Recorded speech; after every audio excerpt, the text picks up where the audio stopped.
Hello, Hopscotch here. Today we're going to talk about something a little rough, but something that needs to be talked about. It's the biggest thing going on right now in the country and across the world is racism. I'm not the best source for this.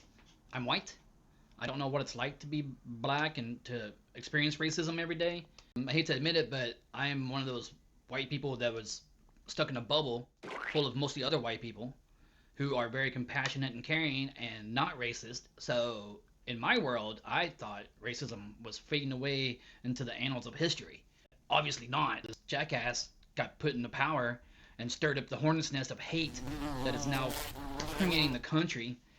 I thought all the racist assholes knew to keep their stupid racist thoughts to themselves, but no. Now that Trump is in power, they're all becoming more vocal and expressing their hate. I have to say I'm sorry for not paying more attention. We should not be in bubbles. We should try to expand our experiences so we can know what it's like for other people in the world. I mean, that's the only way for us to all to come together. I believe all humans are equal and all humans should come together. I'm not a nationalist. I don't believe USA is above anybody else. I don't believe whites are above anybody else. I believe in humans and the hope that comes from humanity.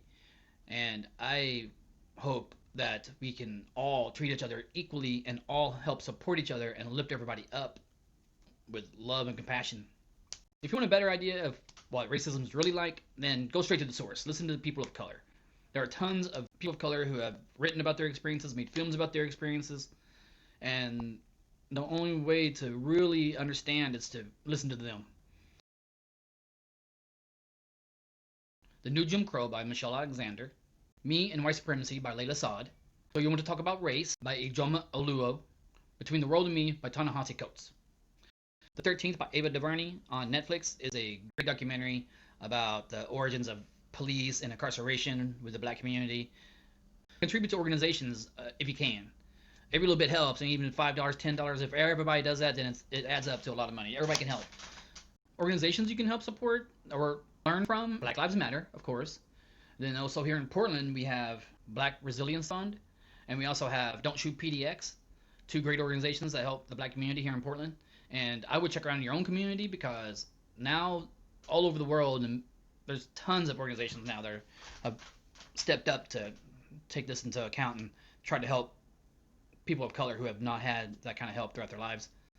There's a video series that's pretty cool to watch on YouTube, Uncomfortable Conversations with a Black Man by Emmanuel Acho. That's another good one. That's a lot of good questions and bring up some good perspectives.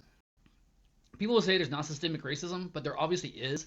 When the slaves were freed, they were given the right to vote. But to stop them from voting, the white people in power formed the police. The earliest form of the police were made to go out and catch black people, people of color, for minor transgressions. Any little thing they could. They could even totally fabricate it back in those days and just totally lie and just say you were doing this and that and take you in, make you a prisoner, because if you were a criminal and a prisoner, then you had no power. You couldn't vote. It wasn't that long ago. That was only like, 140 years ago, something like that, 150 years ago. And so then segregation happened and they separated the blacks and the whites. And the whites were given so many more opportunities. They were given more loans. They were able to start more businesses. They were able to get into good colleges. Most of our grandparents and parents lived through segregation, and that wasn't that long ago. So that means that our grandparents and such had more privileges than the black community, and that trickles down. I mean, the privileges, you can give them to your kids, and then your kids get more privileges and more steps up. The white race has had so many more privileges than the blacks throughout time, and now it's embedded in our system, and our system is just set up in a way to where opportunities aren't there for people of color. But racism has been erased from our history too. I mean, the Tulsa race massacre, which happened in 1921. I'm from Oklahoma. My family's from Oklahoma. Most of my friends are from Oklahoma, and none of them that I have talked to have ever heard of the Tulsa race massacre. It was totally erased from history. A 19-year-old black boy, Dick Rowland, went into an elevator with a white girl, Sarah Page, 17-year-old, and then was seen running from the elevator. So they assumed there was a sexual assault, And so they arrested him for sexual assault. And after that, 100 or more white men showed up at the jail to take him into custody to give him a lynching. Thankfully, the sheriff did not hand him over, which is great. And then about 60 black men showed up, a lot of them veterans from World War One, armed to protect Roland. And when that happened, the whites left and came back with about 2,000 people, all armed and ready to start some shit. One of the white guys asked one of the black guys with the pistol if he would hand over his gun, and the black guy said no. And the next thing you know, there was a shot fired. Nobody knows who shot the first shot, and all hell broke loose. And there's shots going everywhere. There's so many shots going on throughout the night that a train traveling through the city of Tulsa, the passengers had to duck down because there were bullets flying from both directions. In the aftermath, 35 square blocks were destroyed, and this was the most successful, the most profitable black community in the States. They had built themselves up and created a great community. Then it was all destroyed. They actually had a dozen or more planes flying overhead, dropping fire bombs on top of the buildings so they could burn all the buildings down. It was horrible. It was destruction. It was just... Hello, darkness, my old friend. And the thing is, we never heard of it. I mean, they totally just brushed it under the rug. Like, that didn't happen. We're good.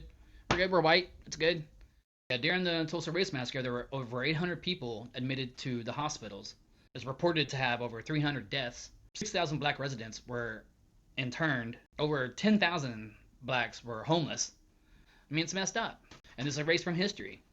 And that's not the only story. There's other stories, too, that have been erased through history and that are just now come to light, which is great. I mean, we need to know the truth. History books need to show the truth and not just a whitewashed version of history to make the whites the heroes and the blacks the villains. So obviously racism is still around because how many unarmed black men have died, and how many white armed men who have killed and being taken into custody alive. And honestly, I can't understand racism. I mean, it exists. I know it exists, and you can see it. But I don't understand how people can think that way. I don't understand how your brain can automatically think this race is inferior to me.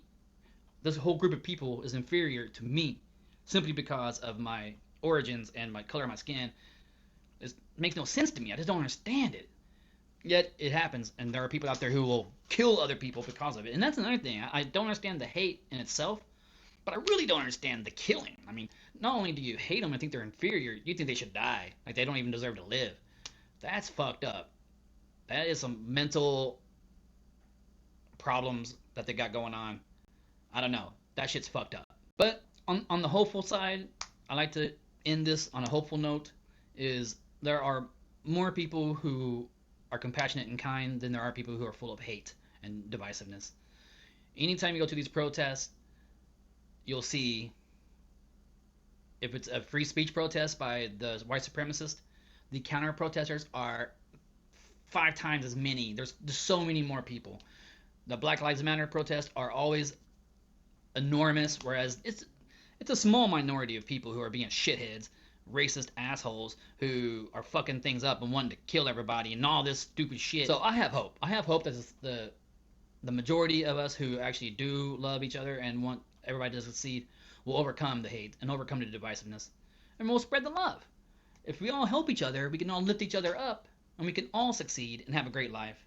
There's no reason to push somebody down to make your life better. If anything, lift them up and make their lives better, and that will in turn make your life better.